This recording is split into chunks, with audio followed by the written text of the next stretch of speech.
Right. Not to brag, but my grandfather was kind of famous in South Australia. Okay, fine, not like acting famous or football famous or anything like that. Famous like people would cross a room to shake his hand.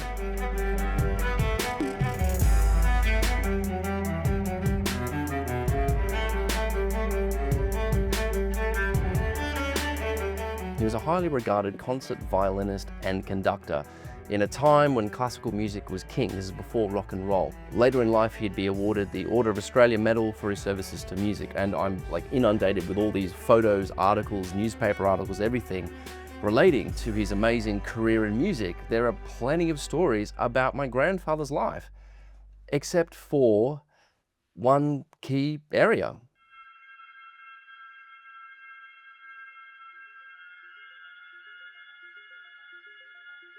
His service with the Australian Army during World War II. He did 5 years overseas, and then when he came home, he barely said a word about it. I actually met him a couple of times when I was growing up, but I was so little. I've actually wondered about this my whole life. Where did he serve? Like, what was his actual role in the army as well? What happened over there? And why did he never want to talk about it? I called my dad about this the other day, and he was telling me that he and his sisters growing up, they just knew never to ask. He never spoke about it, they never asked, so no one's ever known, really, what he got up to, where he served, anything like that. And I probably would have never found out were it not for these. This comes from a giant suitcase of family history that I brought over from Adelaide for digital preservation. Photos, letters, documents, most of it untouched for decades. I'm scanning, transcribing, and preserving all of it, and making videos about what I find along the way. And boy, was I thrilled when I came across these. Not one, but two handwritten biographies about Lloyd. One written by himself, one written by my grandmother, his wife, Sheila. And they contained things even his own children didn't know.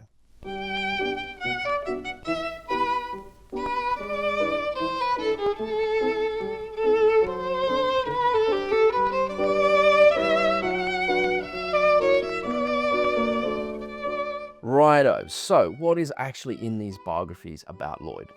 Well, it's a goldmine. We will get to the war stuff, but it talks about his early violin career, how he loved it from a young age, scholarships, awards as a child and into adulthood. I should probably actually just make a YouTube video about his music career because it's actually quite fascinating, interesting and unique. If that's of interest, let me know in the comments.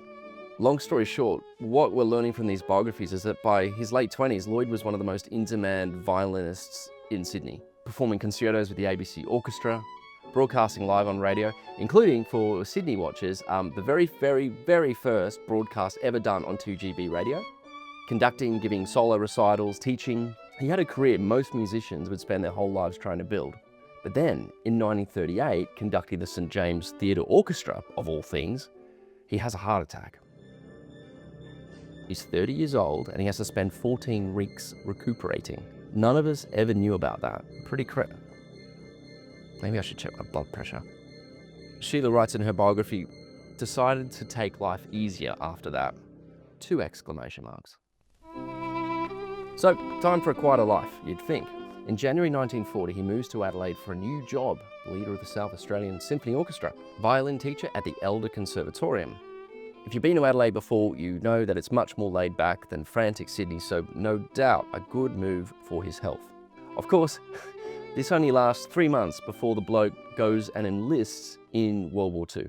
How's that for the old ticker? Okay, so I have a date here. It's not just here, but I can confirm it with actual physical evidence from the war. One sec.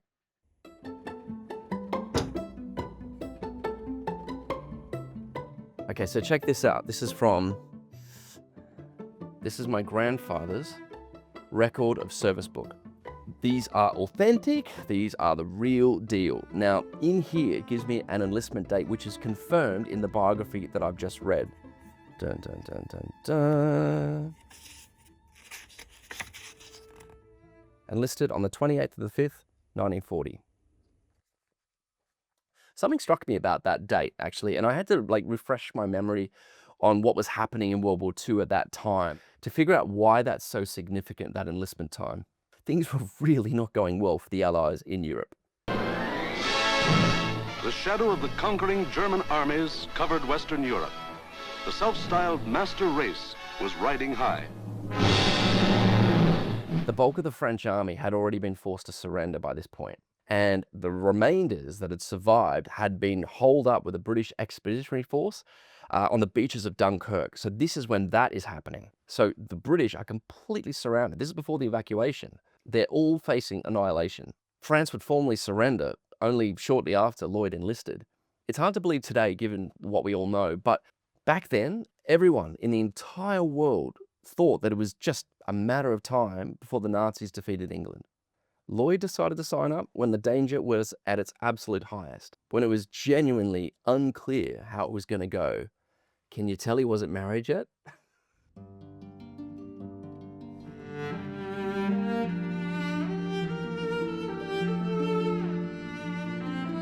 When he enlisted, he started as a private, so starting from the bottom, but his fame was such as a musician that his enlistment made the newspapers all around Adelaide. But these biographies, they don't really answer the why of why he enlisted. But chatting to my dad about this the other day, it does seem like Lloyd was genuinely patriotic towards England, even though he'd never been. That sentiment was actually quite common for Australians back in those days, because don't forget, Australia's only been a country since 1901. So Lloyd, like a lot of people, had quite strong ties to England and Wales, where their parents were born, or grandparents, that kind of thing. In our case, it's Wales. But whatever drove him to that decision, what I can tell you finally is where he served, and this is really cool. Egypt, Syria, New Guinea, and Borneo. What was his role in the army? I've got that too. He served in signals, wireless communications. The old tappy-tappy on the Morse code here.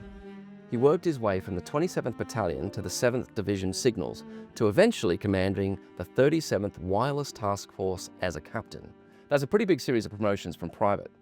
But the other cool thing as well about the fact that all this is written down and personally corrected by Lloyd himself, it actually answers a really big question for me about this.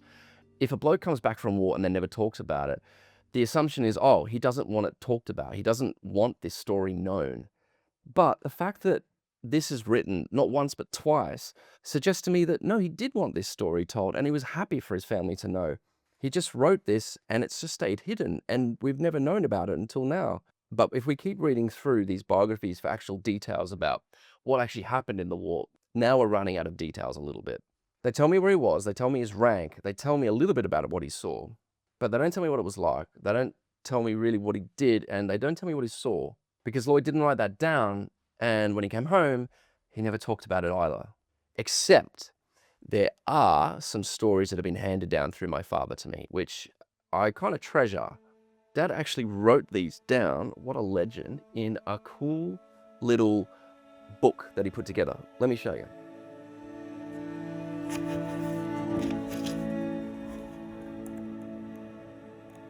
So I'll read you the first one. Okay, here we are. With an old violin and bow he took away with him, he played to the troops going across on the boat. At Gaza Airport, he played at a big concert for the troop, but then the fiddle was stolen. Aww. And that put an end to that. Mr. Davies had another experience of playing, however, when on a trip to Aleppo, where a Russian gypsy ensemble was entertaining in a canteen. Mr. Davies noticed a white Russian playing a beautiful Testori fiddle, and before long the Adelaide musician found himself soloist in the gypsy ensemble. Okay, so that's the first story. The second story, so Lloyd stole a Jeep from a commanding officer during World War II when he's on leave, so that he and his mates can go and see a movie. Right. I don't know what film, I don't know where this happened, but what I do know, according to family legend, is that he wasn't punished. Apparently his reputation as a musician preceded him even in the army. I'd like to think that the commanding officer thought it was funny, maybe. And then there's this last one, which my dad told me growing up, which I really like. Towards the end of the war, he's in the jungles of Borneo, and obviously he's been put in some sort of scouting position, so he's had to climb to the top of really tall trees so he can get vision to scout for the Japanese forces. And obviously when he spots them, he's got to radio that back to command. But at the meantime, he's also brought his little wireless radio. Lloyd managed to somehow get his radio to tune into a classical music station all the way back in Australia. It must have been a rare, happy memory from the war, just him at the top of a tree listening to this music. But back to the physical sources, we know that he returned home in late 1945. We have his demobilization procedure book here. Walked back into his old job in Adelaide, picked up the violin again, rebuilt the elder string quartet, went back to teaching, to performing, to conducting, and never spoke about the war ever again. Sheila's biography has one line that I keep coming back to. She writes that in his later years, he had to give up performing due to physical disabilities brought about by his wartime service. Dad confirms this as well, because growing up, he actually never saw his father play the violin once. My only Pat, so his daughters did see him, but my father never saw him play. And Dad's opinion on this is that he felt that his abilities weren't the same after the war. Whatever happened to him in those 5 years changed him forever as a violin performer. Now, I don't know exactly what happened to him over there, and I'm not sure I ever will, but I do feel like now I'm starting to get closer. So if you want to follow this investigation, please subscribe to the channel. It genuinely helps. Every subscriber tells YouTube that this is worth showing to other people, and that's how small channels like this start growing. And there is a lot more of Lloyd's story to come, and I can't wait to share it with you. These two biographies of Lloyd's life have probably given us the most specific details of his life to date, but it's also made me hungrier for the details. But then, in the suitcase, I found something else. A letter written by Lloyd to Sheila, his fiancée, at the time, during the war. Now, this is before he shipped out. But so far, this is the only time I've actually heard any description in his own words, giving details, giving stories about what is happening during his service. That's the next video. Subscribe if you'd like to see it. If you're lucky enough to still have older relatives still around, give them a call. Find out their stories. Ask them about their early life, their first job, or ask them about their grandparents, your great-grandparents. These stories are amazing, and when I've started asking these questions, I've been having the most amazing conversations that I've never had before. So don't wait for a suitcase to show up. Pick up the phone, give them a call.